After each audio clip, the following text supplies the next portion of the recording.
is that the theme music or? Yeah. It's I can't hear it. I can't hear anything. Yeah. Oh, he's giving us the thumbs up. Well, y'all are alive. So we got two of the wildest horses in the whole stadium. We got two of the greatest names in the whole world. We got Penny Bradley and the god of this man is the dancing god of theater right here, because he's been persecuted, called everything in the world, and he's still on top. Douglas Dietrich. Oh, God bless you, Daryl. We love you. I love you most certainly. Thank you so much for that intro. And Penny Bradley, of course, I'll let her take over from here for a few moments just to ease in after that. That was just so spectacular. Thank you, Daryl. I'd like to welcome the audience to Nacht Waffen Pilot with Penny Bradley. And today's guest is the great Douglas Dietrich, and he gave me a bio. And I'm going to read it to you. Born in Taiwan and coming of age in San Francisco, Douglas Dietrich worked as both a military reference technician and a Defense Department research librarian at the Presidio military base. Exposed to increasing levels of top secret and highly classified documents that were above his own security clearance, he was assigned to burn these, but only did so under protest. Committing many of these to memory and taking notes, he has become a public informant since 2007. During the 1980s, he exposed massive sexual abuse against minors at the Presidio, which ultimately resulted in the base being shut down and sold.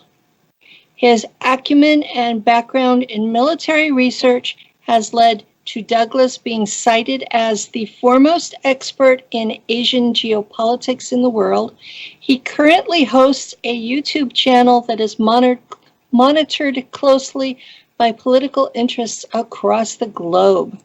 He also has a new book co-written with Peter Moon, who was on my show 2 weeks ago. And the Kindle version is out. The paperback version, the print version, will be out next month, I understand. I believe so, yes. Thank you so much. It's wonderful for you to bring that up. Thank you. And Penny, you're doing so well. I could have you go on forever, really. I've been doing this for, what is it? I've been on Gurn for since August, so 8-9 months, something like that. I'm getting better at it. Yes. I'm not shifting altars as bad as I used to, so Wonderful. That's an improvement. Wonderful. And I really appreciate you, and I really appreciate Daryl Neely. I want to give a shout out to Doris Neely. Doris Neely, I love you. Mwah. Thank you so much for giving birth to such a wonderful son. And we're here now on the channel that he makes possible. And he was kind enough to use the medium of Skype. And just so people get a little introduction there, the Zoom is, of course, a software program which is developed and deployed by Communist China. And I, of course, was born in Taiwan, as was mentioned by Penny just now. So, of course, Nationalist China is the government relocated to the island of Taiwan, which is still in a legal state of war with Communist China. So I'm a known a known personality in Communist China, and I'm certainly one of their targeted personalities for censorship. And China extends its censorship outside of China itself using Zoom. So everybody should be aware of that. I dealt with some people in the past who did not want to work with Skype because Skype was purchased and absorbed by Microsoft. So Skype very definitely at this point in history is Microsoft, but it's a choice of which evil is functional. And Microsoft has no personal interest in myself as an identity, so I have no threat sourcing from Microsoft. But with Zoom, yes, Zoom is a real problem. So when the two times that I used Zoom were both catastrophic. And one time for the producer and the other time for myself. So definitely I'm not working with Zoom in the future. And Daryl was kind enough to use Skype specifically for this transmission. And that goes to show you how considerate both of these hosts are. And I consider Daryl Neely to be kind of like a co-host here, but we bow, of course, to the shall we say the mistress position of Penny Bradley. And while bowing to her in that regard, I do want everyone to know that what makes this so special is, aside from the fact that I already have such a feeling of bonding with the hostess and the co-host, the producer, it's the fact that they know to take my case seriously for what it is. And my case being that as a public informant, what a lot of interviewers don't understand is they simply have a cookie cutter mentality when it comes to what they feel is a mass production industry. And they feel that they're mass producing infotainment, and they just feel that everyone deserves to be put into the same category of what they may feel or misunderstand or misconceive as egalitarian treatment, in that nobody deserves some kind of special understanding for their situation. That's not the case here. I truly am a public informant, and I'm dealing with very genuine threats that impact the transmissions themselves. And when they don't take this into account, the transmissions oftentimes get sabotaged. So go on, honey. From my point of view, what I'm trying to do with my show on Global Enlightenment Radio Network is to document the people in what's loosely the disclosure movement, the entire spectrum of folks. And some of us are targeted, and that has to be taken into account, because, I don't want to be responsible for somebody being killed. This is okay. Folks have noticed that I've been depressed since Christmas time. I have had 2 very good friends murdered. Wow. And both were related to this community. So I'm in that mode. I'm mourning close friends who were attacked because they were close to me. And for some reason, they've been unable to kill me, so they're going after people that I care about. And I've been really, really depressed about this. I can imagine. Yeah. And I'm so sorry, and that's something that was their intent, of course, and ultimately your friends wouldn't want you to be depressed. So even though we can't be happy all the time, and we certainly don't have to be happy all the time, and sometimes it's okay not to be okay, but especially in times like these. But, well, the first one of the pair that got murdered was dumped off a bridge in Portland, Oregon. Mm-hmm. And she knew it was coming, and she told me, when I disappear, jump up and down and scream and tell the world I was murdered. Yeah.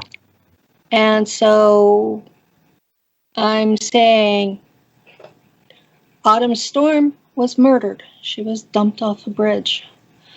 My friend that I was going to be moving to Oklahoma to live with, he and his lady and their kids, we were going to be like across the street from them. He was poisoned at work and died January 2nd.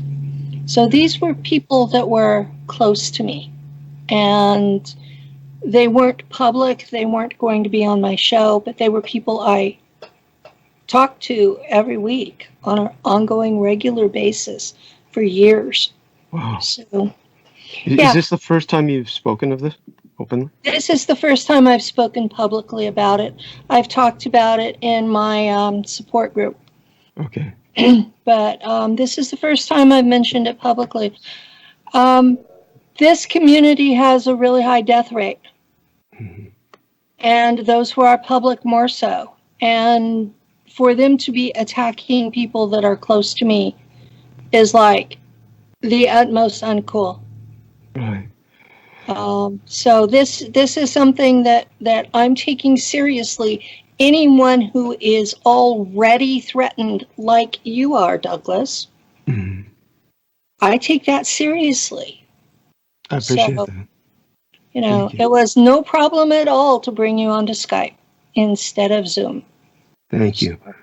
I really appreciate that. And of course, as I said, honestly, if we had tried Zoom, we would have encountered problems already.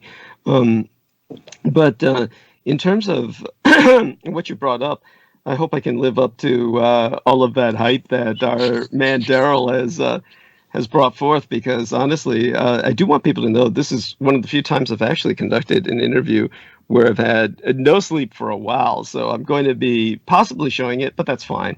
And I talked in my sleep before, and anyone who used to listen to my show back in the old days, like Daryl did, there were several times I actually fell asleep while hosting my own program, and everybody just handled it quite well. I was literally sleep talking. So I don't foresee that happening right now, but honestly, with the direction we could take this in, obviously the last person who was on this program was Peter Moon, and he's co-authored a book with myself. No, I had someone last week. Oh, no, yeah, I understand. No, last week was last week was when I did a Q&A because my guest got kicked by a horse. He really did. I've seen photos. He got dinged up pretty bad. And he's rescheduled for next month, hopefully after he's feeling better. But yeah, Peter so the Moon last guest, the last guest was Peter Moon. Yes, it was right. Peter Moon. Oh my God.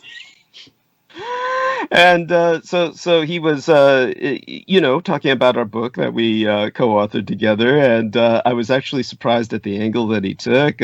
He was basically he began to. I'll say there were some points that I, of course, could have. I wouldn't use the word corrected. I would simply have qualified or contextualized certain points of his, but those were extremely minor. And it might have been a few corrections here and there that I would have made, but altogether, it was incredibly impressive how well he reiterated the subject of the book. This is part of the problem, though. What we're living in are times where people's attention spans are beyond short, and people's attention spans are such that they go for the Occam's razor equation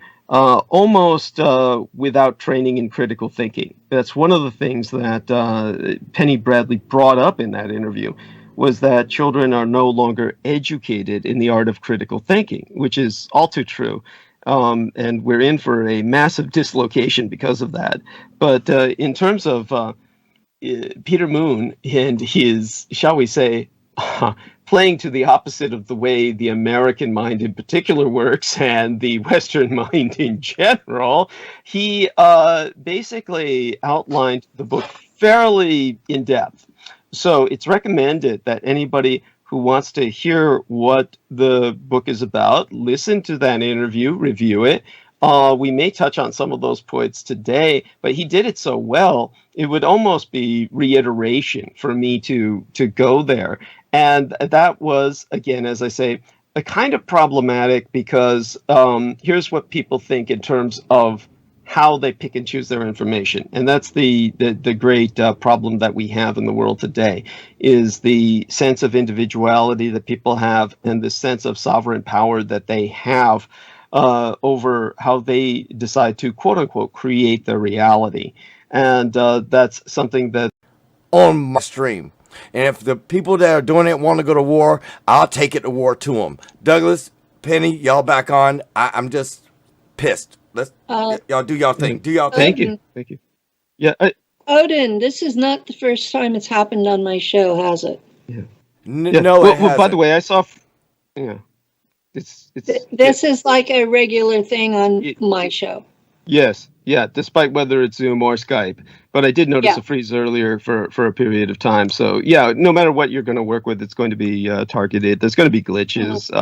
But yeah. So my point is that when Peter was articulating something as in depth as the Second World War, which is ultimately what the book is about, then the problem is many people just don't have the patience to listen, and they'll just take the easier answer. And the easier answer will be what History Channel says, that it's all aliens. And so the easiest answer that most people come up with is that America won World War II and that everybody else pretty much lost, including our allies, and that immediately afterwards we decided to go to war with the Soviet Union because they were another evil empire, and that all of this other stuff is exactly what the U.S. government says it is.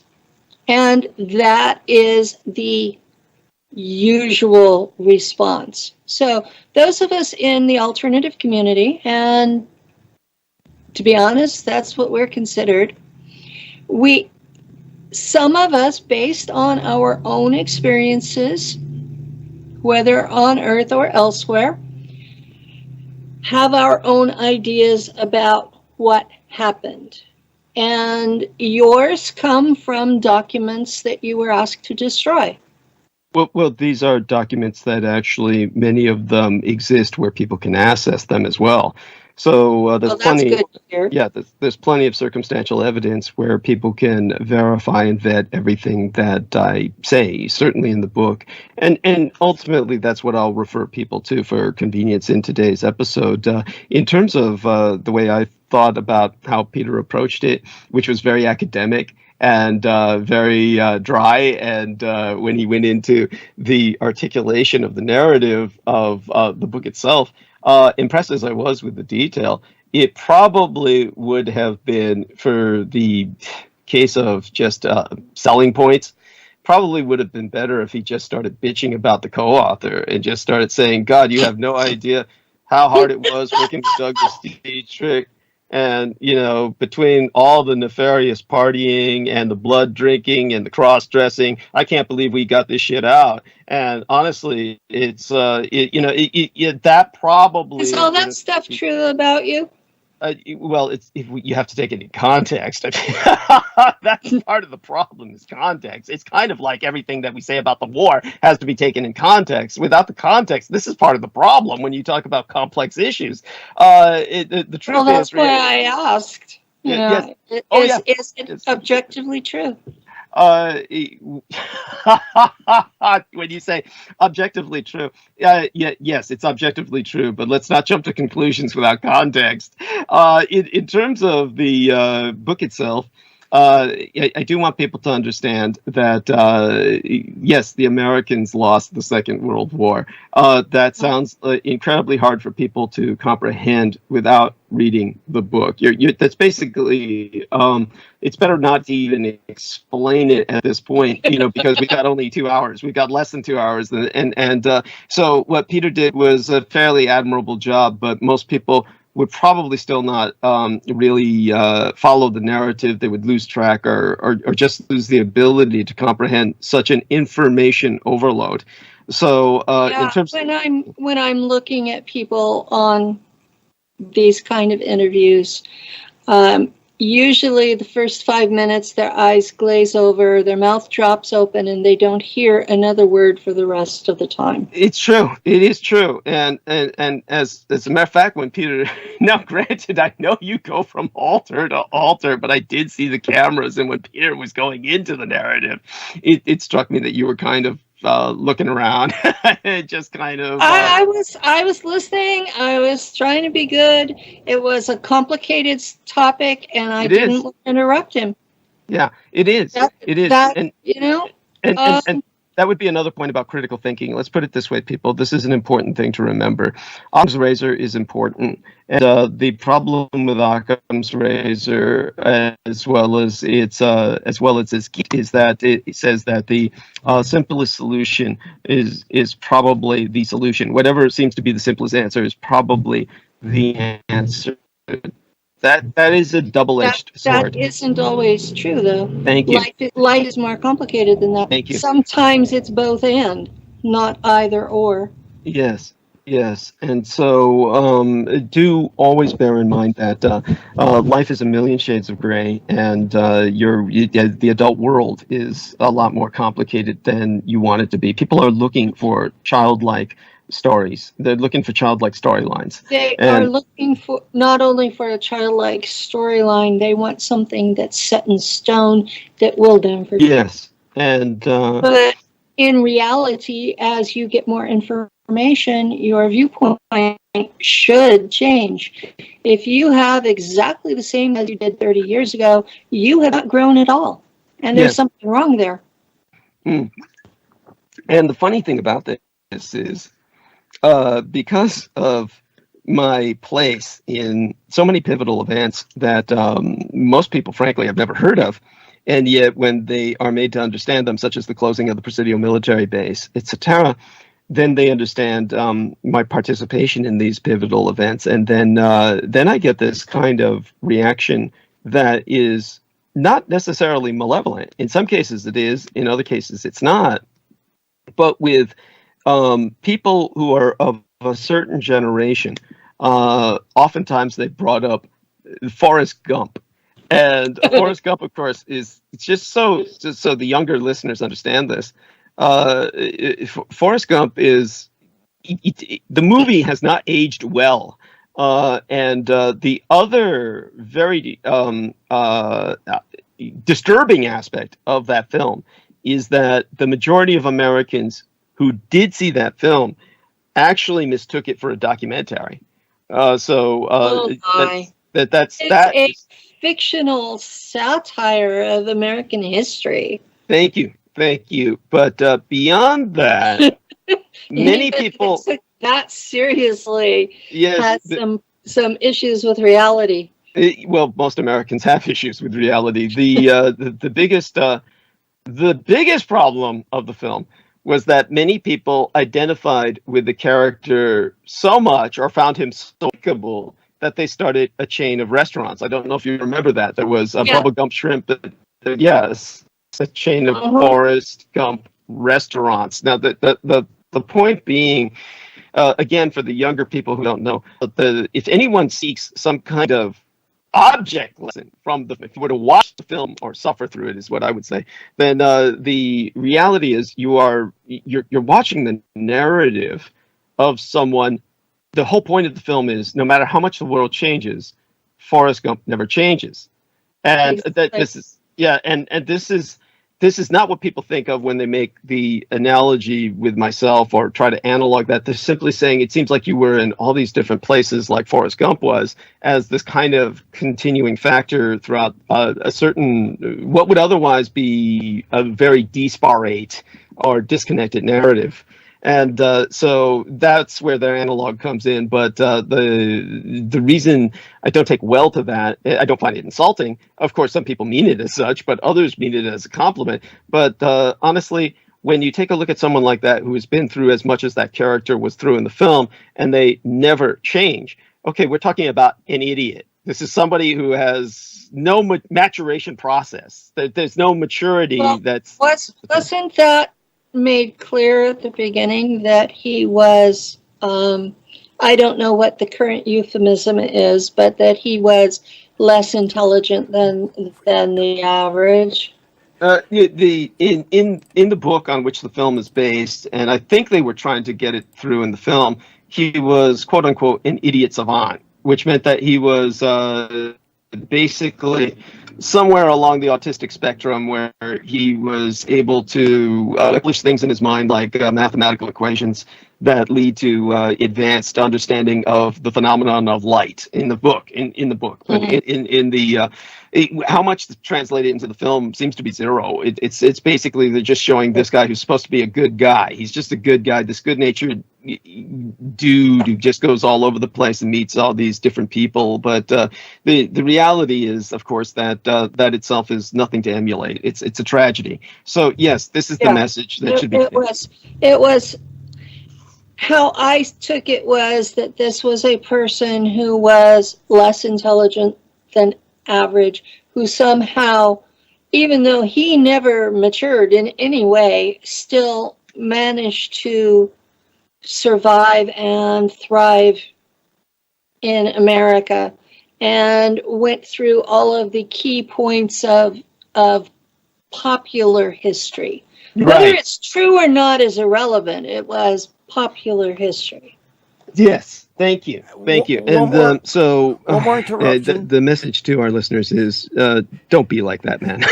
one more interruption, people. One more interruption. We just got kicked off of Facebook. I mean, the show is still rolling. Permanently the show is Facebook, and yeah, I'm permanently banned from Facebook, so that they probably caught my image. My image probably showed up, and then they so that's something to bear in mind. So I'll put the link out there. Everybody hit the streams. Yeah, and so sorry about that. It's okay. Oh my God! They let me share your picture before. They use facial recognition technology, and it's applied rather sketchily. It's like sometimes, they're on the beam with it, and other times they're not. But I'm not surprised. So that was almost to be expected, and I should have forewarned you. But I've been permabanned myself, and a friend set up this profile for me at one of those free Penny Bradley stage pages, and when he figured out it was a profile, he gave me the login. Good man.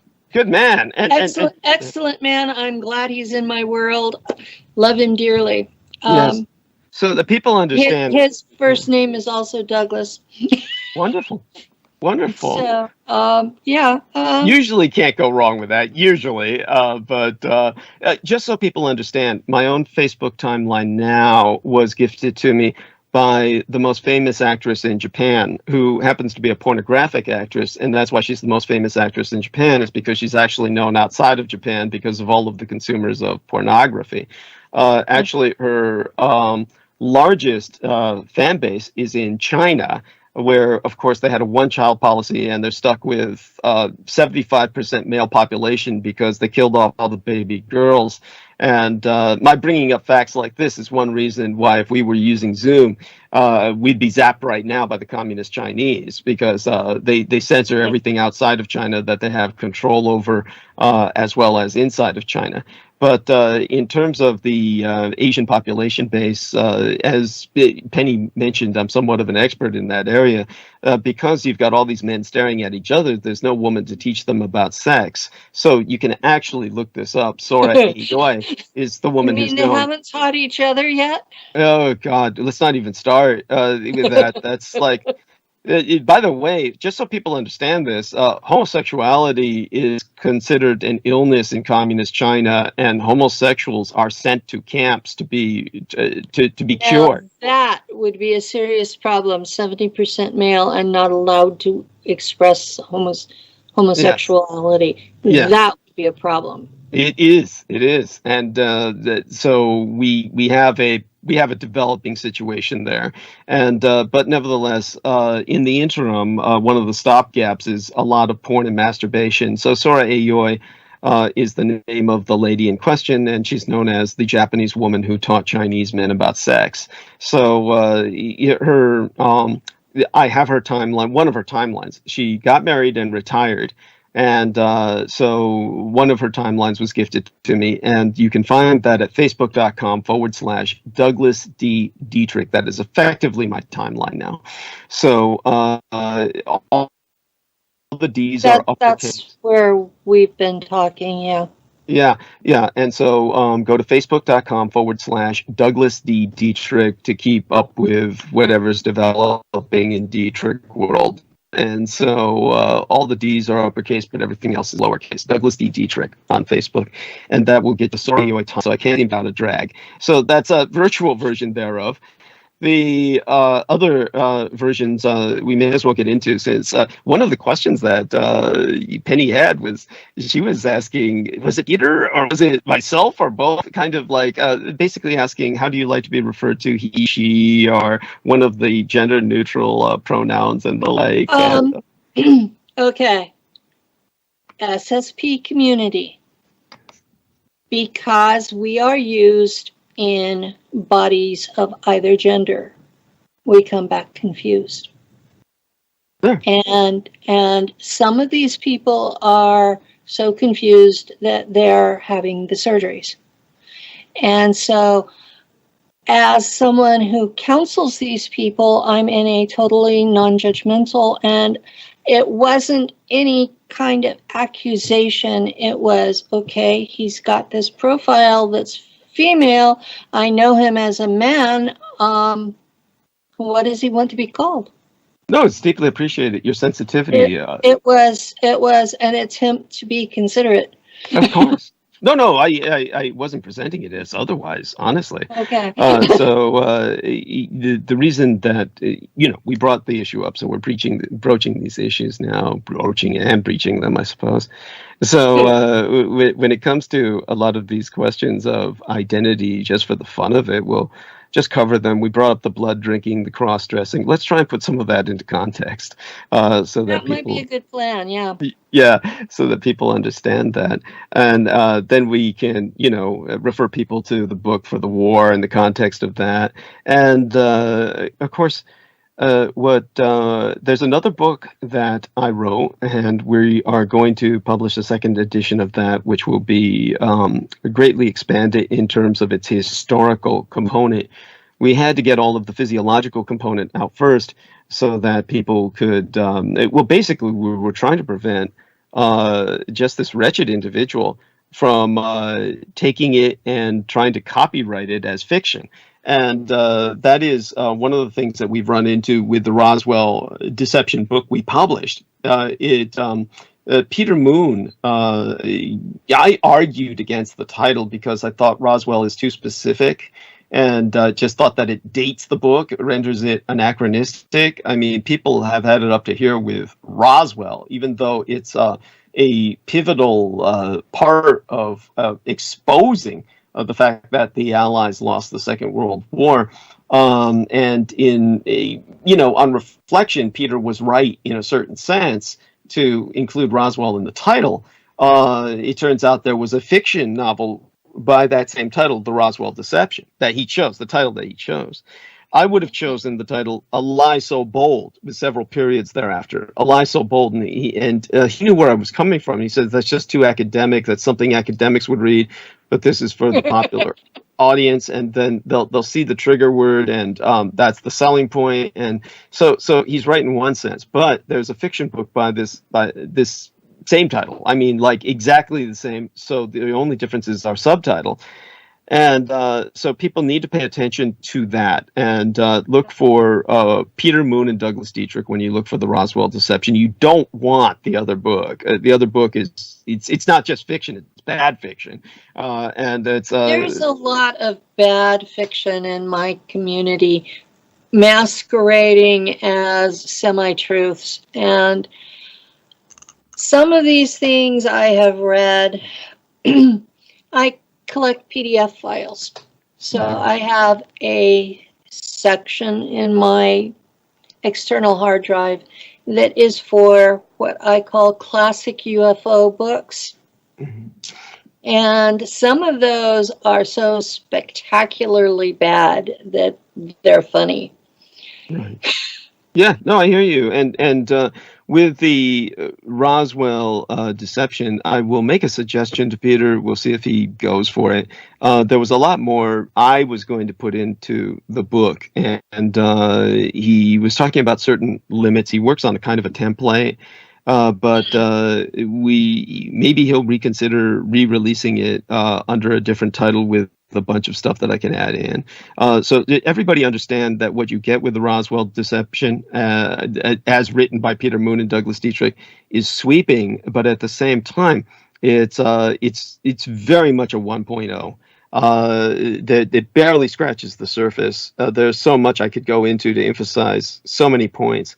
So we might touch on a few of those today. But coming back to the author in question, which if Peter Moon had complained about me, it might get people interested in, gee, what is this, what's this lunatic have to say, or this unusual individual. Well, you're not a lunatic. Oh, I say that, it's as a jest, of course. But I appreciate your standing up for me. But people just don't know what to do. A little different from the norm, yes, but not a lunatic. You're one of the more grounded in 3D reality folks that I know. Thank you. Yes, as a matter of fact, too grounded for many people's taste, to tell you the truth. So just to, yes. I have that problem because my memories are not all from Earth, and so I get told that I'm not grounded in 3D reality, and people want to ask me all these religious questions, and I'm like, I remember being a soldier. I don't remember being a mystic or a religious figure out there. I remember being in the military, so I'm not the right person to ask. Well, there you have it. Religion is important in the sense that, it's people will fight and die for religion. They'll kill for religion. Yeah. Yes. And that passion makes it important. But the more I remember, the less religion matters to me. Understood. I do remember the spirituality that was used in the faction I was in. And the more of it I remember, the more sense it makes. And that could be kind of scary for folks because I wish Forrest had done it. Yeah. And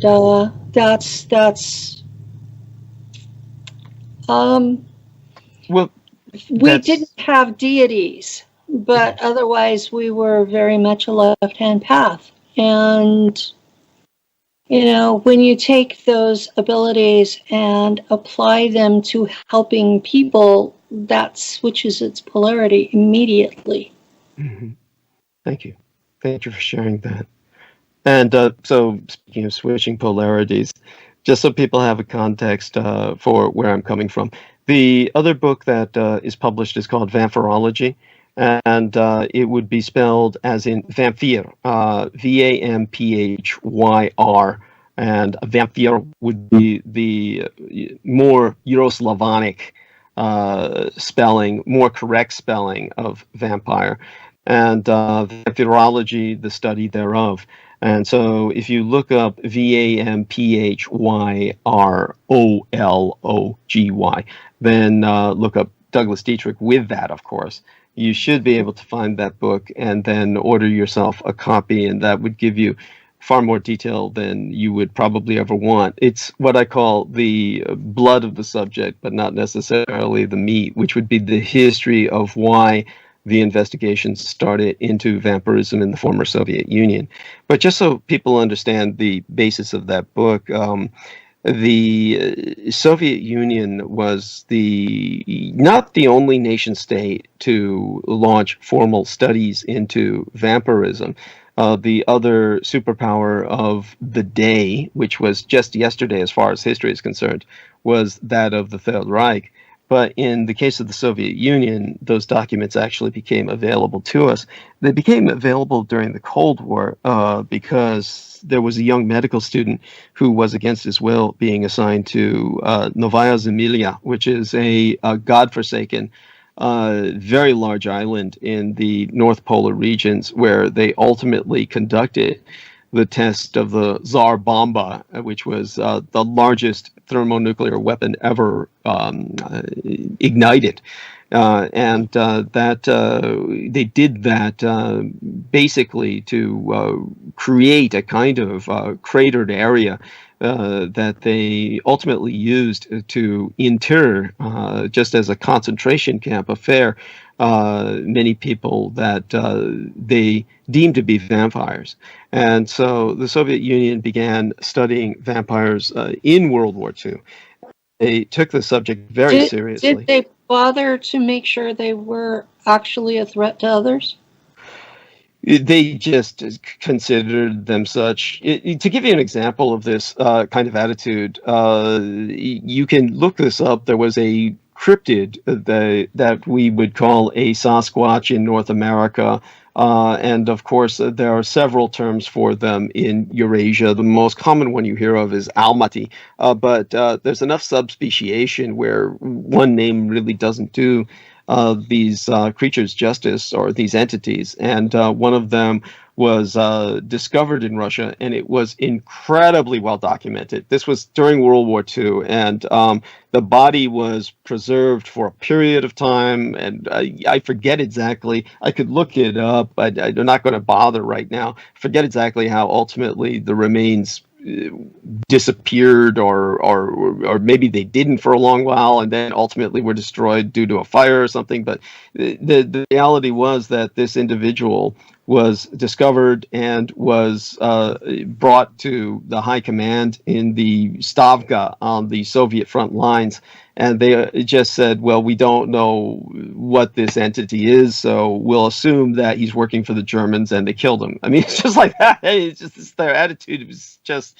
and so they took the body for a study, but the detailed notes that they took were on the level of phenomenal. But this is the way they work. Their scientists were beyond reproach, but that was why I asked, did they at least check to see if these people were a threat first? Well, like scientists. Because my understanding of vampirism is that these are people. Well, I appreciate your saying that, yes. And this is something that people need to read people need to read the book to understand better. But let's put it this way. There are people who you just get rid of all of the fantasies that you have. all of the fantasies that you have are that people have are that these are urbane, sophisticated, Machiavellian. We project onto them incredible ideas that have. My understanding is that they are people with blood diseases. Well, that is subsidiary. That's subsidiary to it's a kind of rabies that they can spread. So that creates what's called rabid porphyria. So I go into depth in that in the book. And so people can access that there. But understand this much. Porphyria is a really nasty disease. And if they're passing that on, they should probably be collected up. But that would be in the category of being an actual threat to others. Again, what we have to do is take everything in context. Understand that there are wolves that carry rabies, and does that mean we need to exterminate all wolves? That's I didn't say exterminate. I said understood. Yeah, collect, but that's the same thing. It's the same thing. It's literally, what would you say? It's precedent. It's precedent there. My family has a tendency to pernicious anemia, which is a lesser version of it. Right. So this is something that's in my family, and I'm on B12 sublinguals. And even with the B12 sublinguals, I still get the blood craving. And no, I'm not drinking human blood. I make chicken livers for dinner. And I cook the ones for my partner longer than I cook mine. There we are. Thank you. Thank you for sharing that. And I'm not a threat to others. I don't drink human blood. I do have cousins who have prescriptions to get blood from the blood bank. and they are not a threat to others either. Thank you. I don't think that any threat was ever assumed in the case of yourself or your relations. Oh, you have no idea the shit that I've been told after I first admitted that on air. Well, it goes to show the depth of... There are horrible people out there who make all sorts of assumptions based on their prejudices, and they have absolutely no factual basis for it. Well, yes, we're dealing with something that's orders of magnitude more challenging here. So in the case of when it comes to genuine vampirism, we won't overdwell on this, but to get some points across to people, first off, the vampires, they are a subspecies of humanity. They've been with humanity for a very long time. It must be, people need to understand there is what is called a trophic level when it comes to animals and their feeding. And the human trophic level puts humans at a level on the food chain. Just so people understand this, humans are nowhere near predatory in the classical sense of the food chain. The food chain is, when you're a predator, you're subsisting solely on the blood and bodies of other animals beneath you in the food chain. You're at the top of the food chain. You're eating the product of everything else. When you're a human being, you're nowhere near that. You're omnivorous. This is what disambiguated human beings from the majority of other primates. The majority of other primates are, of course, herbivorous. And their very long canines are for combat with each other, and they do go to war. Make no mistake about it. Primates run the gamut. Some of them are very peaceful societies, and some of them are extraordinarily violent. But when it comes to the human primate, the naked ape, then what you have is the human trophic level, in terms of what they eat with all the grains that they subsist on, puts the human trophic level on the food chain at the level of pigs and minnows. This is not an insult to humanity at all. It's just where they're at. There are a lot of people who think that we're closer genetically related to pigs than we are apes. Yeah, no comment. When it comes to the humans, that doesn't make them any less dangerous. Some of the grainiest people, by that I mean people who subsist on more grain and vegetables than anything else, are in Rwanda and Burundi and Uganda area of Northeast Africa, which was my stomping grounds during the days that I served in mercenary contracts. And I can tell you, they're responsible for some of proportionately the greatest genocides that we have on record in proportion to the population. So man is dangerous as hell, despite being at a very, shall we say, mediocre trophic level. Now, when it comes to predators, a subspecies of humanity branched out at one point to subsist on other human blood. And this is very common. This is what Darwin discovered with finches on the islands of Galapagos, where he discovered the blood draining finches, the vampire finches that subsist completely off other birds' blood. This happens with all kinds of species. There was studies done of cadaver lice, where these specific lice that they found that amidst them is a subspecies that eats the other lice and simply exists off the other lice. This happens at all gradations of the food chain, and that happens with the humans as well. So yes, there are vampires among us. Vampire, not at all people just fantasize them to be. So just to get this out of the way, they are physically extraordinarily attractive, or can be, because they're physically very fit. But they're because they never really need to socialize because they don't weather the way normal human beings would weather. Normal beings, very low temperatures, living in warehouses, who are homeless, would weather very quickly, and they would show that. Vampire does not. So a vampire would look just basically as attractive as they normally do, because their bodies just are much more sturdier in that regard and much more resilient. But because of this resilience, because of the sturdiness, there's no real evolutionary need for them to adapt socialization, to adapt processes, to adapt maturity. They never really mature. So, the closest analogy in terms of their behavior to degree, this is kind of like an imperfect analog, would be the film franchise Wrong Turn, which is like just about... I haven't seen those. You're not missing anything. Okay. just a horror movie franchise about morbidly inbred hillbillies who are impacted by toxic waste left in the Ozarks, which was a very true story.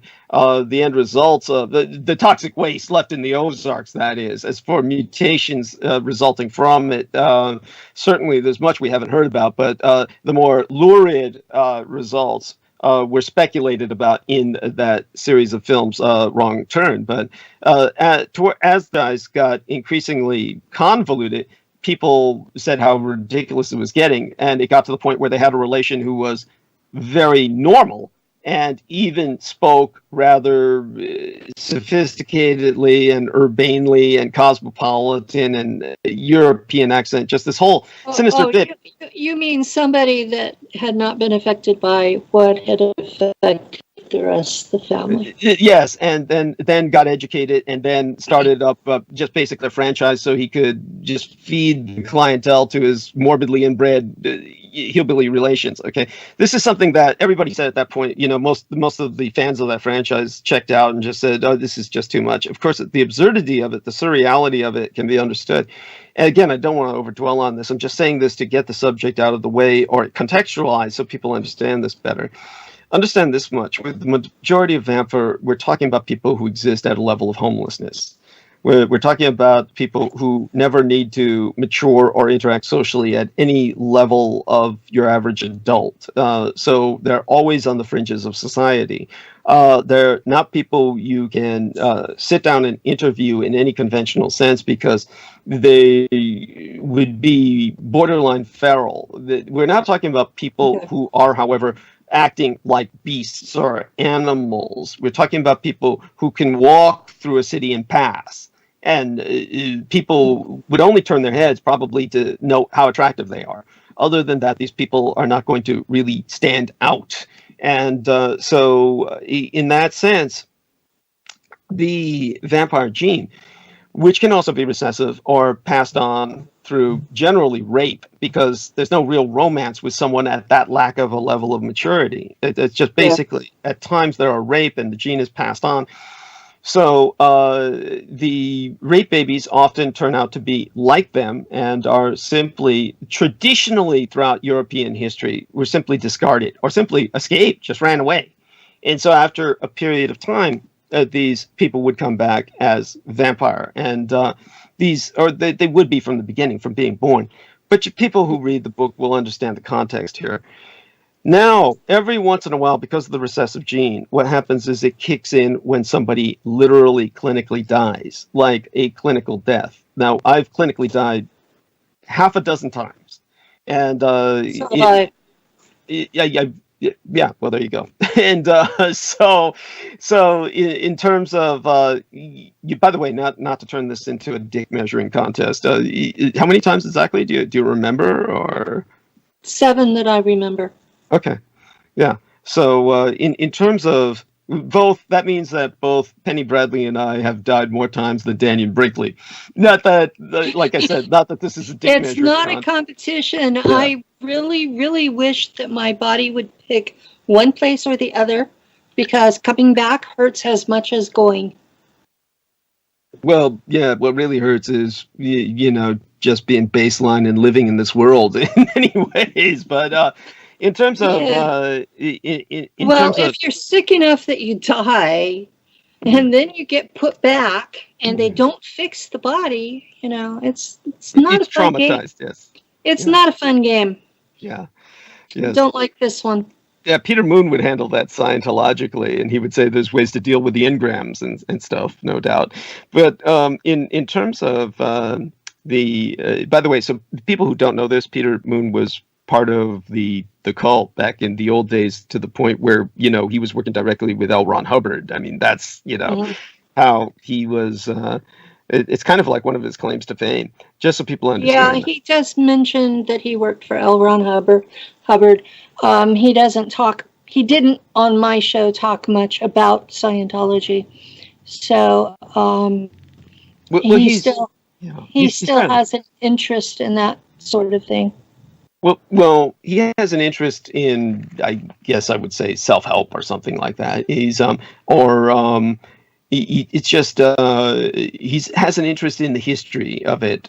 He's not involved with the church, just so people understand that. Yeah, I wasn't aware that he wasn't a member. So. Oh no, he's not anymore. No, he hasn't been for many years. So he truly severed. With the church. But there's certain things that always remain with you, of course, from that kind of background. Oh yeah.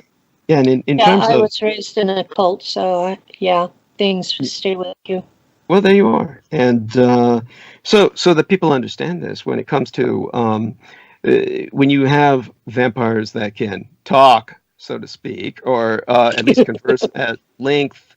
Okay, you're talking about something extraordinarily rare, and that is like calico lobsters. There was, say for instance, Red Lobster, the food chain. Their workers were really to be congratulated. Their workers spotted a calico lobster, and they rescued it from the lobster bin and donated it to a zoo so it could be maintained and hopefully bred, because calico lobsters are literally 1 in every 30 million lobsters.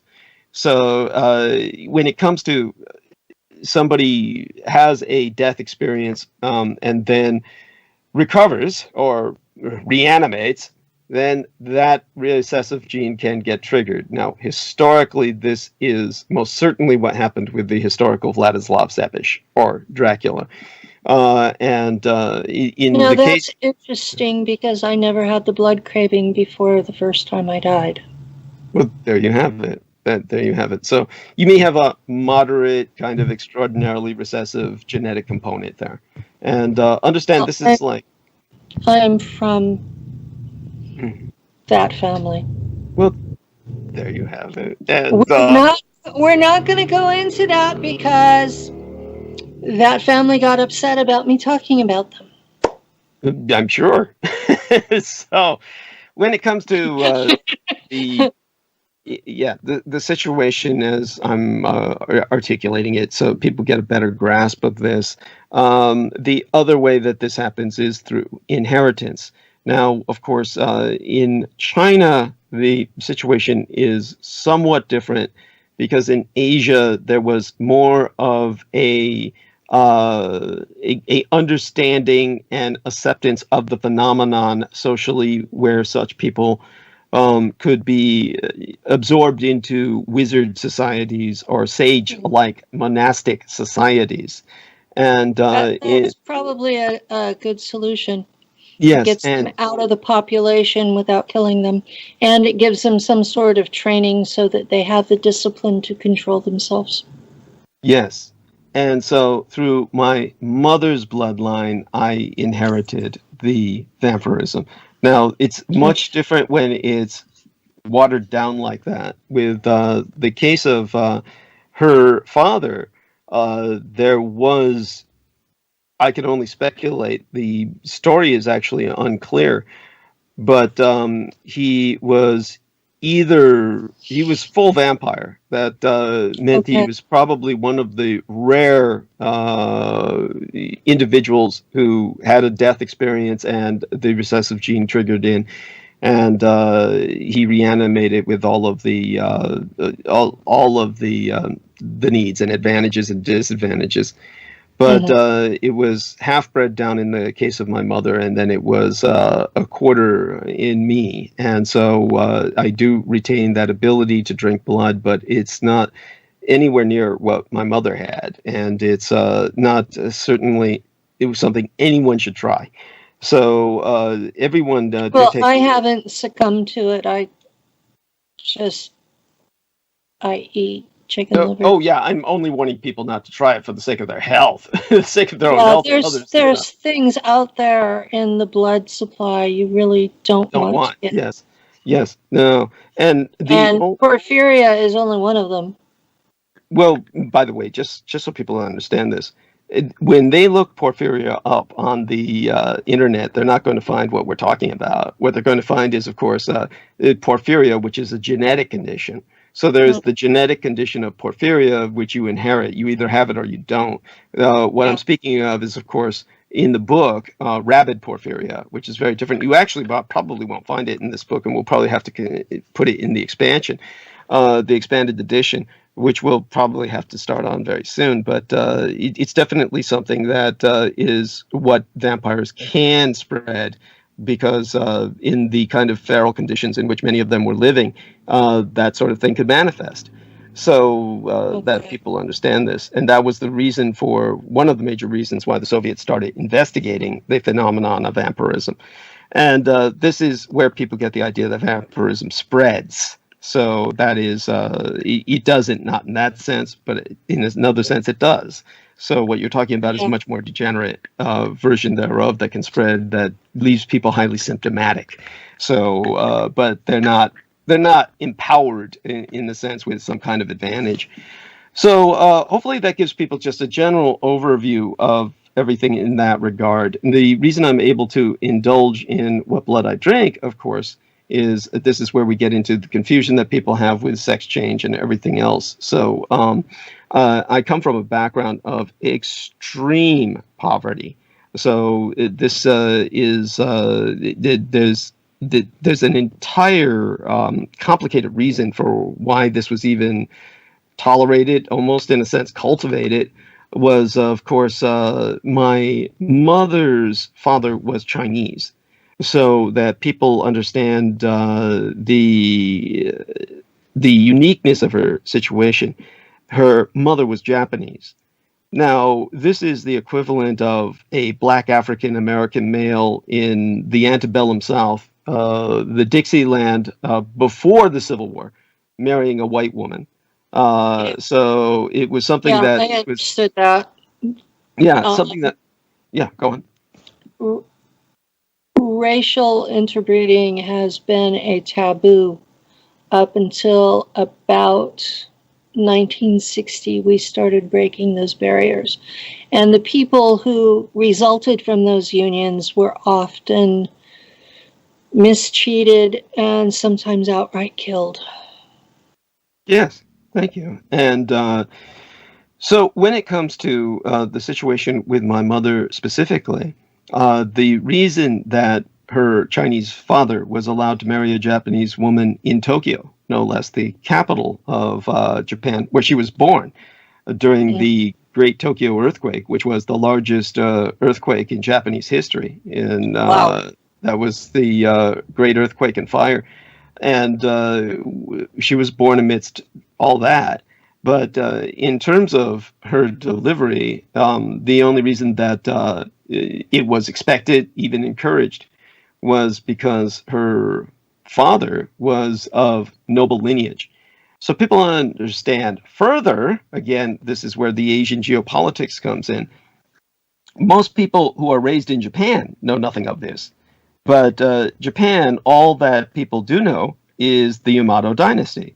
And but Japanese anthropologists have been working on the historical reality that there was more than one dynasty in Japan. So Japan had its own version of the British War of the Roses at one point. And if I remember, that was called the Shogun War. No. That was another thing. Yeah, no need to worry about it. The Shogunal. I did make an attempt to study that's fine. Yeah, that's Asian history. Yes, I'm not completely American centric. Oh no, deeply appreciate it. Thank you. Just so people understand this, the samurai are not nobility in Japan. They're noble in a certain sense, but they're more like usurpers. So the true nobility goes all the way back with the imperial bloodline, thousands of years. The Japanese imperial history is 3,000 years old.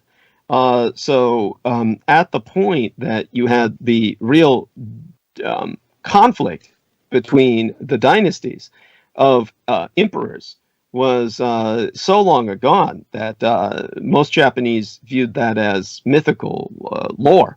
And so there was no real study of it, but anthropologists have come to the conclusion in some schools of academic thought in Japan that are just now being published. By that I mean over the last few decades, where they understand the reality of the Kyushu dynasty. So that people understand Japan today is under the Yamato dynasty as a constitutional emperor.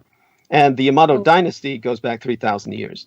There was a period of time when another dynasty known as the Kyushu dynasty emerged out of China, and that bred with the Japanese and dominated a large part of the Japanese archipelago until they retreated back to mainland China.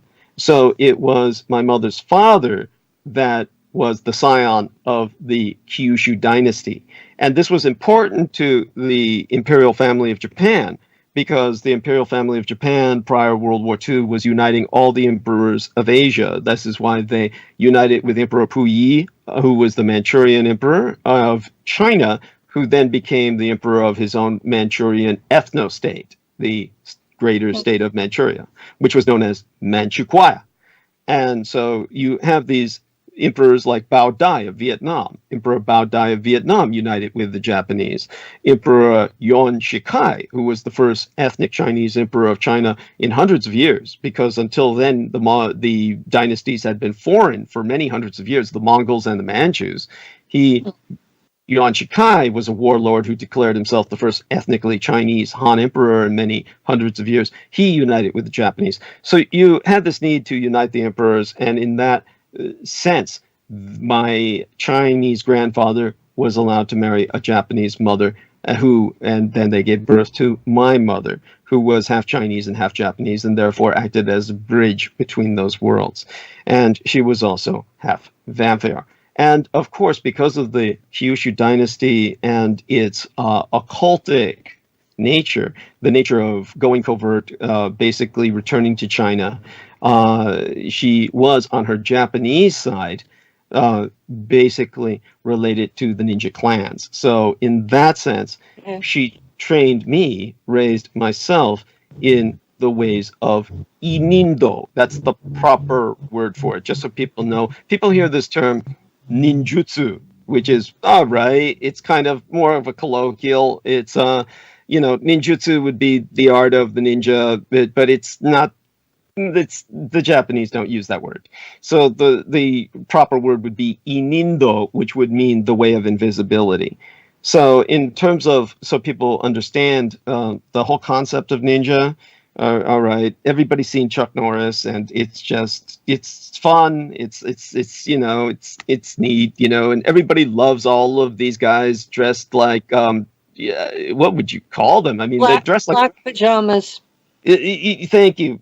It's a combination of black pajamas, and then they're all geared up so they look like miniature hardware stores. And then they go around and they throw blades at each other, and they, crash through windows and do all this acrobatic shit. And okay, just so people understand this, that there is a place for that. There is, and don't expect that from. There's a place for assassins, but not everything that needs to be done covertly is assassination. Thank you. Of course, thank you very much. Much of the assassination is the glamour. That's the glamour part of espionage. Well, that's not exactly glamour. That's more like it is to the public, to the general your public. Losses.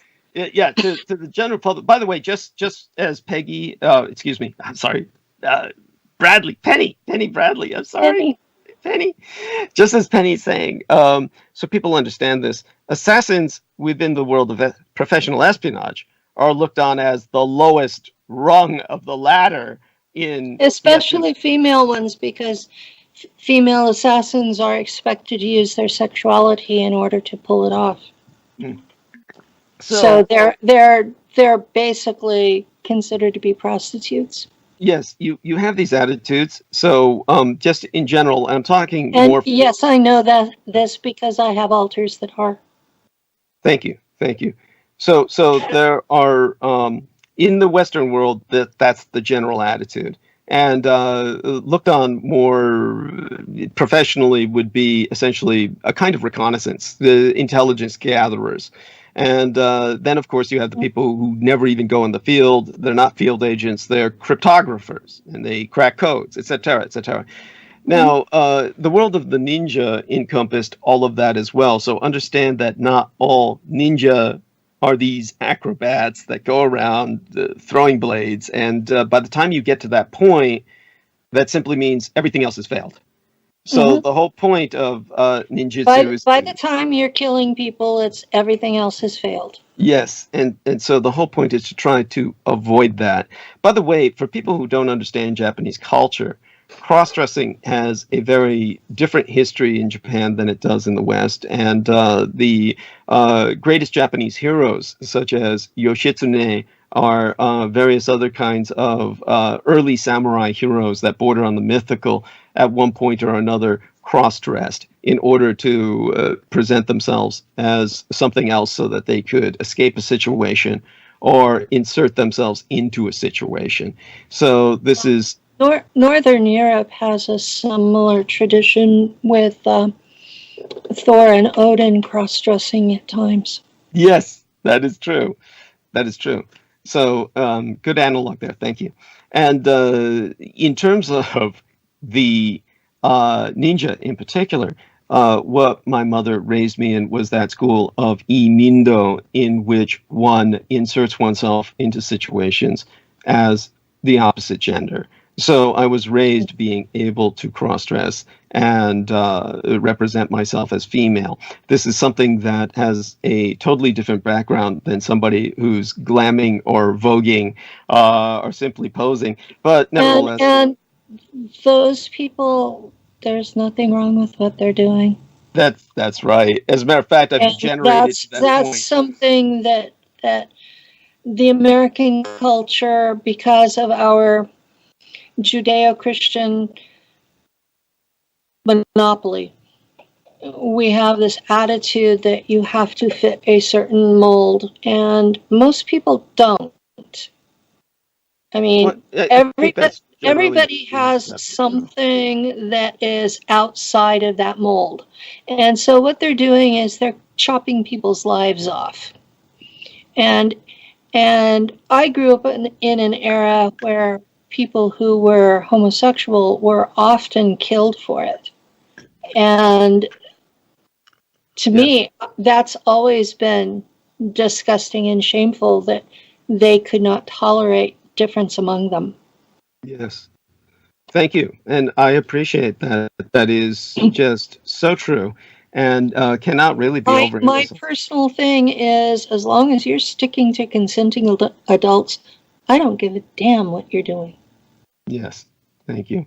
And important to emphasize that. So when it comes to the situation with myself, I've taken to just using this talent as for entertainment purposes. It keeps me in practice. And as a matter of fact, just so people understand this, my transmission tomorrow night, which will be Pacific Daylight Time, it'll be at 5 p.m. And at Eastern Daylight Time, it will be at 8 p.m. You can listen to it on YouTube, and what you'll hear then is probably some more information about this sort of subject, because we're definitely, it's a holiday most people are not aware of. Not a holiday in the sense of celebration, though people can turn it into a positive by celebrating their differences.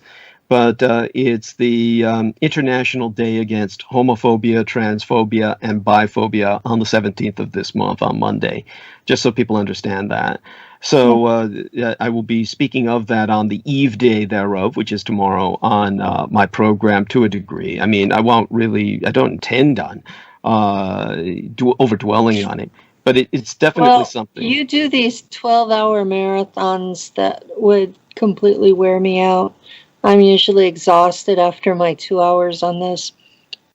Yes. Yeah. Well, what can I say? I Yeah. only do it twice a week. How many days a week is your show? One. Okay. I'm What? 65. I'm physically disabled. I usually do my show and one other appearance during the week. I have a show on Fringe TV, which is on Roku, and between the two of them and what counseling I'm still doing, I stay pretty busy. Yes. Okay. And that's wonderful. I think that's wonderful. And so, just that people understand my background with the blood again, taking this back to the blood. So, how does the blood drinking and the cross dressing and all of this? Where does this all converge? Was because of the poverty that I grew up in, despite my mother's noble background. And by the way, it's just so most people understand it, nobility is never usually in the modern world. It's very seldom equated with wealth. That's true. And just Even in the West. Yes, yes. Well, especially in the West. Yeah, it's you've got the royal family of England, which is very wealthy, but just to put this into they're not terribly noble. Yes, thank you. They're my cousins call them German potato farmers. Yes, yes. That it's they let's just put it this way. There are other claimants to the throne who could probably be better in England. But in terms of, just as an example, in England, Winston Churchill was the product of a marriage between an English nobleman and a wealthy American woman. And this is what English wealthy men do, is they go out and they seek wealthy American women. And the reason for this is because the nobility of England is asset rich, but they're cash poor. They may inherit an estate and staff, and they're considered landed gentry, but they have no way to maintain it. So what they have they have outrageous taxes. Yes, and they have a money pit that they need to maintain only by an influx of cash. And so they do that by marrying a rich American. And that's just how it's done. So they're breeding out of existence anyway in England, and have been for generations because of this situation. Well, they have this problem that for millennia, the younger kids of the nobility were cast off and married into the peasants. And because they had all the abilities of the nobility, but didn't have the responsibilities of the nobility, they were able to do quite well, and they became the middle class. Okay, thank you. And so people understand the impoverishment of many people of noble heritage. That's one example that should put things into context. So my mother married my father, who was a career sailor in the U.S. Navy and a veteran of 3 wars that are acknowledged on his tombstone. He actually was a veteran of more than that, 4 wars, actually, when you count his participation in the gunboat patrols of China in the early days. People can understand what that was like by watching the movie The Sand Pebbles, starring Steve McQueen. And that was filmed in Taiwan. As a matter of fact, it was filmed in Taipei, the capital of Taiwan, in which I was born. So as for his background, he was very enamored of Asia. He was almost certainly sterile because of participation in nuclear bomb tests, like many men who were sterilized at Inuitak and Bikini Atoll, two of those sites, both of them my father was at, among others. So my father had been married many times and could not produce children. Also, there was the potential genetic damage from having been born in Rochester, New York, where, of course, Kodak Company was just dumping all of its toxic waste into the ground, into the rivers. and basically poisoning everybody.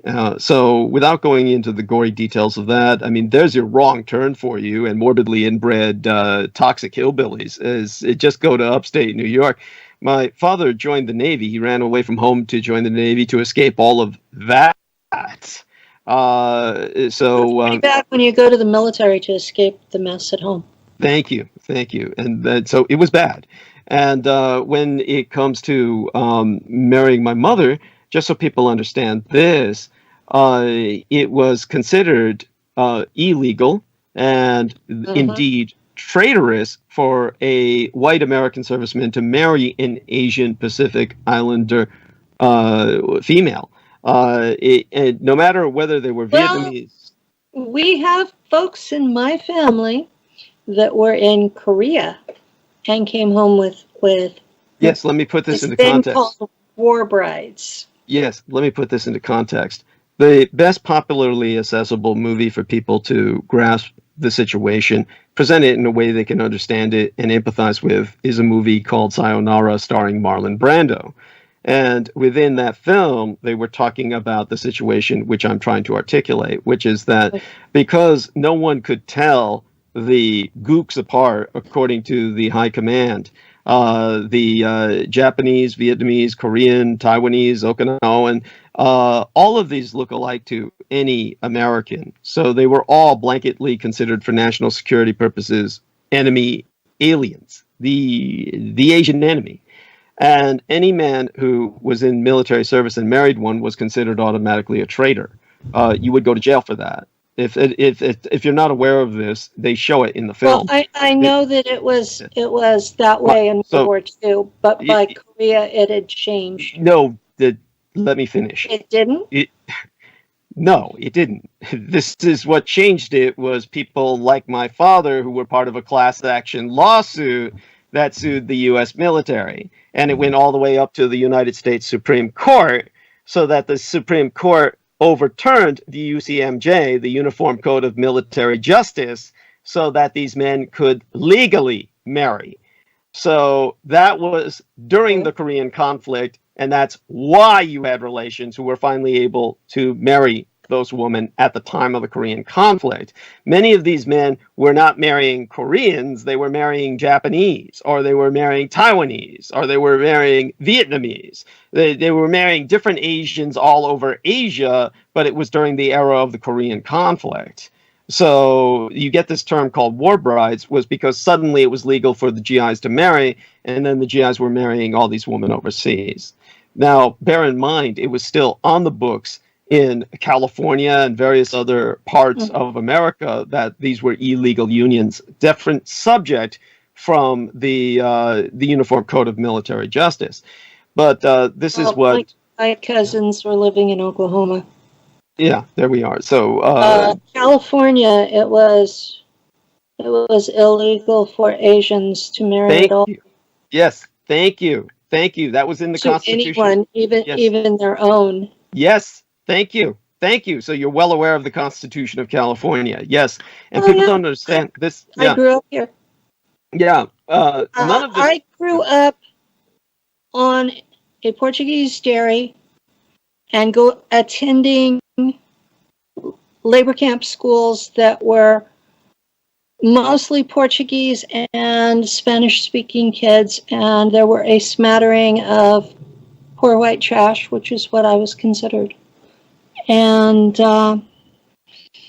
that's my experience, was going to school where classes were being taught jointly in Spanish and English.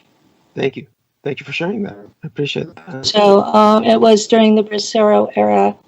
Yeah. And I understand white privilege because I was considered white until my father would show up. And my father was British royal descent plus Native American. And so he looked Hispanic. And so at the minute the teacher saw him with me, I was suddenly considered mixed instead of white. Right. And that mattered. Yes, very much so. So I was 6 years old when I figured this out. Thank you. I'm 65 now, so I have always considered myself one of the minority kids because of that. My father was mixed race. Deeply appreciated. Thank you for sharing that. So many people don't understand the fact that many of these laws were not overturned until the civil rights era, and I was born when these laws were still in effect. So understand that much, and as well, when my parents returned, we spent a short period in New York and then moved to San Francisco to get as far away as possible from upstate New York. My father was there. He thought he would reintegrate himself into his family, but it was impossible. And so we wound up in San Francisco, which was, of course, as far away as you can get, not only from the East Coast and East Coast culture. Well, there's always Alaska. Well, Hawaii. Understood, but let's put it in this perspective. On the mainland continent of the United States, California is part of the rest of the United States strictly by geography. And by the time you get to San Francisco, you're in Oz. So the important thing to understand is that when you go to California, you're going there not just to escape the rest of the United States. You're going to California to escape European culture. Really, the European culture base of America ends in California. So that's why people come to California, is to get away from European America. And that's the probably I one. I didn't realize that. I was born here, and my father was born here, and in Central California, in the farm country, and where I grew up. That all used to be Japanese, right? I know that it used to be Hispanic. The Spanish. Oh yeah, of course, the Spanish have it all the way up to the and Presidio. Before that, the Native Americans were. Yeah, but the Japanese came in and they purchased much of the Central Valley, and at that time on maps it actually said Jap Valley. In the San Joaquin Valley, it actually said Jap Valley on the maps, and then all that land was stolen by the U.S. government, of course, during the internment. So I'm sure it was stolen from whoever. Everything that was owned by someone considered to be Japanese, and not all of them were, because, like you said before, they couldn't tell the difference. Yes, no, very. And so anything that was owned by anyone Asian, and where I live in the Gold Country, we have places like Chinese Camp that you will not find any trace of the original Chinese settlers, because so sad. They were just wiped out. Yeah, massacred. Yes. I really. The local Miwok were also massacred during that time frame. Yeah. Yes, and of course we must pay tribute to the Native Americans from whom all the land was stolen from. And obviously the Native Americans had it stolen by the Spaniards, and the Spaniards had their conquista all the way up to Presidio, where they met with the Russian Empire coming down from the north. But all of that being said, in terms of the more immediate situation as it applied to myself, so people are getting some context as to the background, but or why I've kind of evolved the way I have.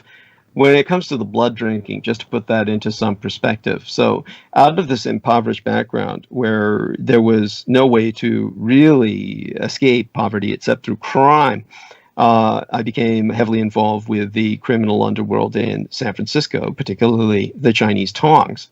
And now, charmingly enough, Peter Moon has a real fascination with the Chinese Tongs in San Francisco. And as a matter of fact, his Facebook icon is this young lady who was once known as the Queen of Chinatown.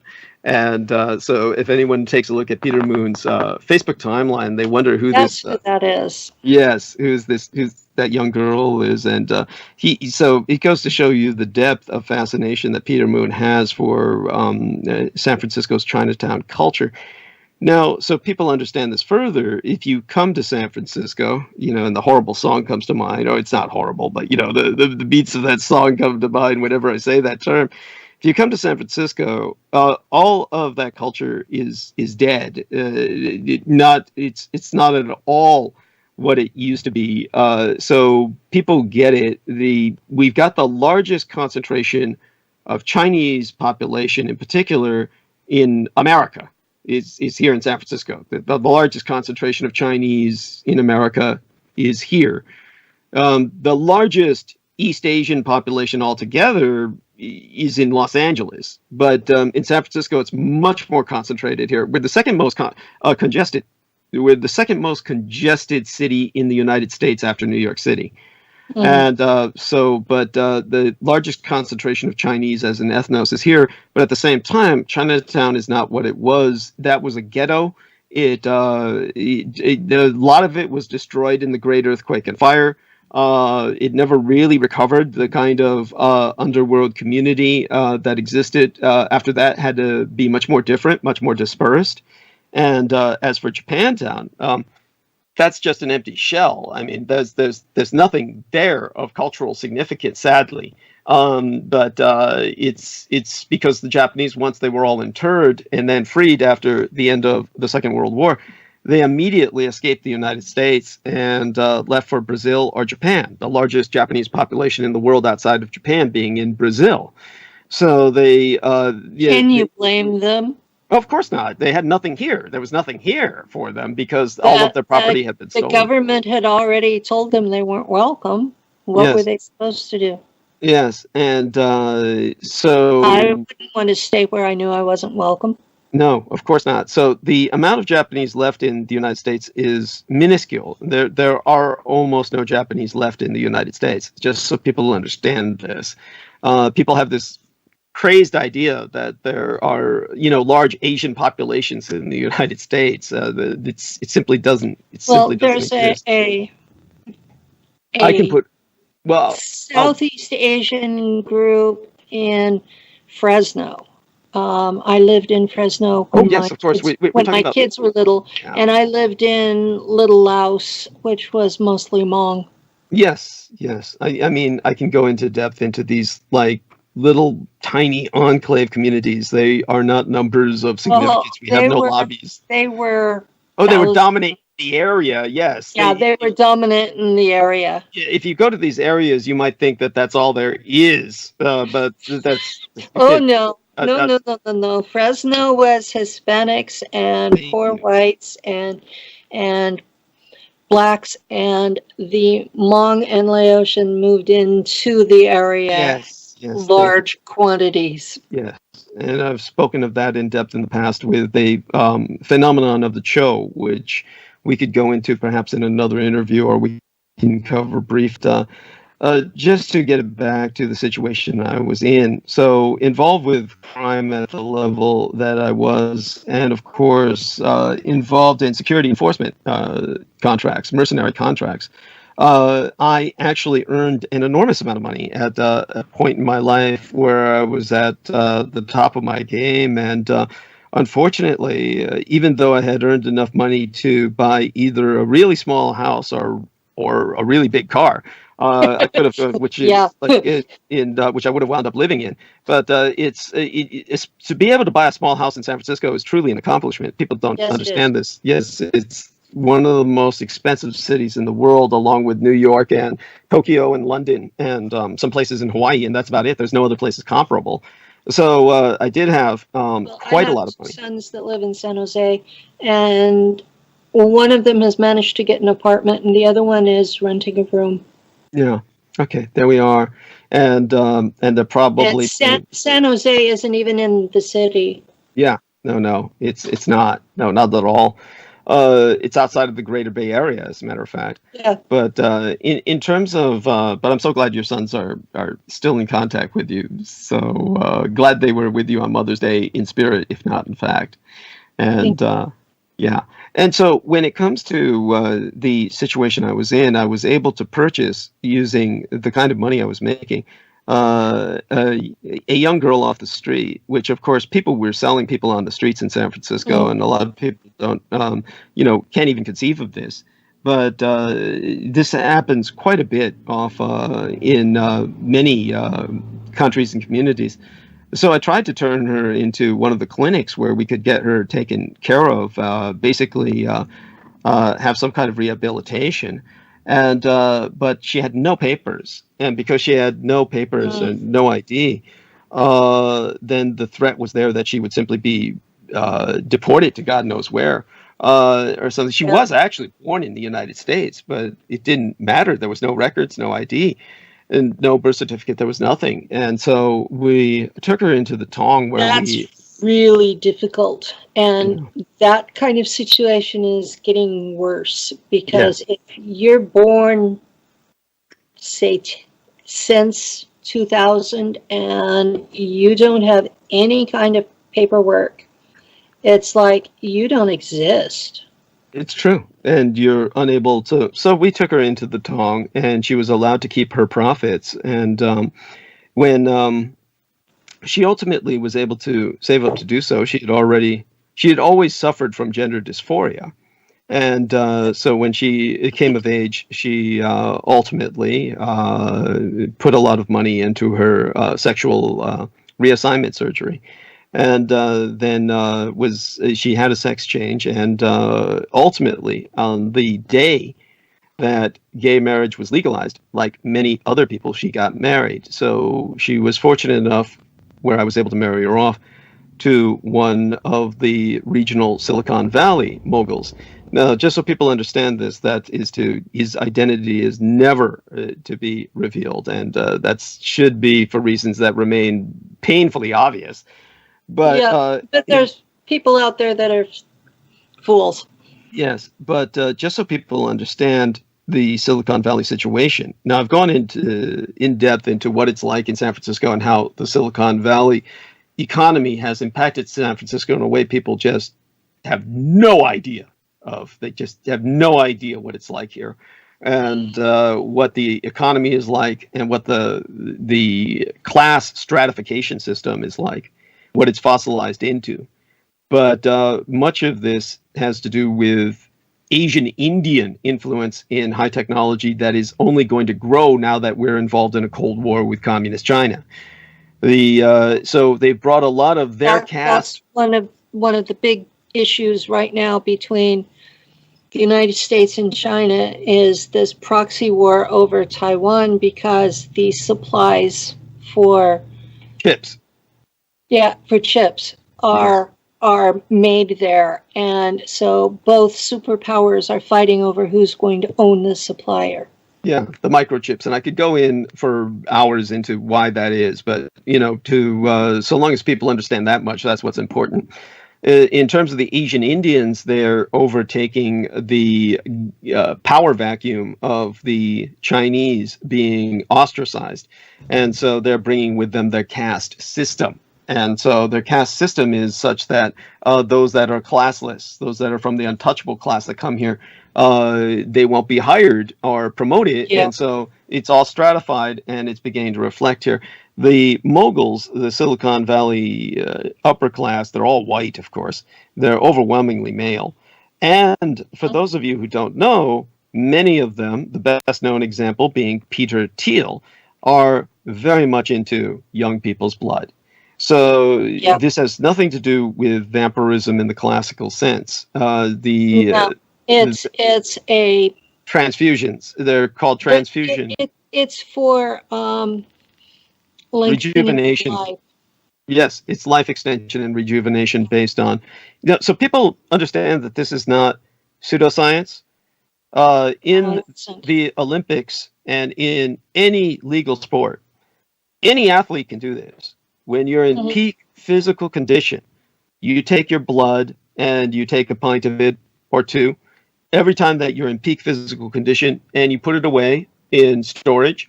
And right before a competition, the competition that really means something, the competition where you're going for the gold, you inject that blood back into yourself.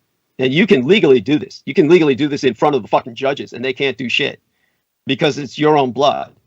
This is not drugs. It's not steroids. It's not any kind of stimulant. So you can do this, and that is legal. And I've heard that called packing. Yeah. And the athletes do it. And so the reason they do this is because blood is efficacious and it impacts you and it rejuvenates you, it reinforces you, it rehabilitates and resuscitates, and very definitely reanimates when you need it. It's basically the stuff of life. So what the Silicon Valley moguls have taken to doing as a class, as the upper class in the San Francisco greater Bay Area metroplex region, is getting a lot of young volunteers to donate their blood. They're called transfusion affiliates or transfusion associates. And these are usually young men who are literally rejected by their families. And I'll give you an example of why this is so tragic. You know, I've worked in the San Francisco Police Department for a time as a sworn peace officer, and I've worked in security contracts in the heart of Oakland, the highest paid uniform security contract in the world, and Acorn Projects before it was gated. And this was literally a urban frontier zone. And at the time, when I dealt with all these criminals growing up, when I purchased this young lady off the street in an attempt to give her a new life, and ultimately did, and it turned out to be the smartest purchase I ever made. All of this gave me an exposure to criminality like you wouldn't believe. I grew up with people who were murderers, rapists, and of course at the Presidio, child predators on a scale you can't imagine, an industrial scale. And the interesting thing about all these people, if any of them get busted, if any of them get arrested, child rapists. Nothing happens to them. Beside that, it's only the people who testify against them that go to jail. Yes, I understand. I hear you. But aside from that, my point is, their parents will still say, "I love you." They'll say that to a child who's a serial killer, a chainsaw massacre perpetrator, a mass shooter, a child rapist, a pedophile. The parents will almost always still say, "I love you." They'll still say that. But you'll see kids who are gay, and their parents will say, "I don't love you anymore. Get out of my house. I disown you." That's terrible. That is the horror of our reality. So I grew up surrounded by these abandoned gay children. And what you had there was a resource. So the Silicon Valley moguls have taken advantage of this resource. Most of their blood transfusion affiliates, pretty much all of them, are young gay men who have been literally rejected by their families. And we're talking about people who are not of legal age, and their families have simply disowned them. So what the Silicon Valley elite do is they adopt them legally. And when they adopt them legally, they become part of a blood bank. And so the transfusion comes from these men who are young men who are maintained in good health, given good homes, given good educations. They're given a life, and in exchange, they give their blood. It's an even trade. They're probably saved from being dead. Yes, they are. They are. Now, and that's something that people judging this situation aren't going to fathom. In this day where everybody's bitching about gender, the horror of this situation was that because that child tested XX on the chromosome test, they threatened me that they were going to bring CPS into the situation and take that child from me and do what they were going to do anyway. So I had to sign for the surgery in order to keep my child. Thank you. And now my child is an adult and hates me for having signed for the surgery. Thank you. Thank you. This is the problem. This is the main issue of the intersex community. Understand, for those of you who think this is rare, let me put this into perspective for you. If I were to take all of what medically are called hermaphrodites, and they themselves hate that term, they prefer the term intersex. My youngest calls himself a hermaphrodite with an attitude. There we are. And so I'm glad to see some of them are owning the term, because I personally see nothing wrong with it. And but many people took offense for generations because it was, like homosexual, deemed a medical or a clinical diagnosis. And so they wanted to be identified as something else other than a medical casebook definition They of need to difference. stop assigning gender at birth. Thank you. Thank They you. need to wait Yes. until the child reaches puberty and knows Yes. what they are. Thank you. So this is Then what happens. assign whatever. Yes. So this is what happens. All these kids are born, and if enough of them, if you were to statistically take the ones that are born and put them all together, just the ones born in the United States alone, that population is enormous. It would be larger than all of the microstates in Europe put together. You could put together the populations of Liechtenstein, Luxembourg, the Vatican State, Andorra, and San Marino, and a couple of other microstatelets like that, like Monaco, and all of their populations put together wouldn't equal the number of hermaphrodites born in the United States alone. And so when they're born, the moment that they're born, the doctor holds the baby up and just asks the parents, "You want a boy or a girl?" And they're forced to choose. They didn't ask me. They said the chromosome test says Understood. XX. They gave it to you. They decided for you. They decided, and Yes. I told them I wanted to wait until the child was older because you. I had done enough research to know that with this disease, the exposure to testosterone would have affected his brain. Thank you. And they didn't hear me. They were so freaked out by what they saw that they could not accept leaving the baby that way. Yes. So just understand this. It is society that literally surgically butchers these children. When you're intersex, it's not the same as being a female with some male genitalia or the other way around. It means the person is literally both male and female. Well, in this case, was in between and was neither. Yes, well, there you have that too. But what happens is with this so-called corrective surgery, even if you think it's to protect your child, then what happens is when the child is old enough to make their own decisions, then you get, say, for instance, an intersex person with both male and female chromosomes and genitalia sexually attracted to a female, and that person would be looked on as a dykish female rather than a male who has been, quote unquote, corrected. I mean, this goes on and on. Horror stories abound. My child is 37, and he is married to a woman. And most of the time they get along fine. They have the same kinds of spats over money that other people have. Yes. Thank you.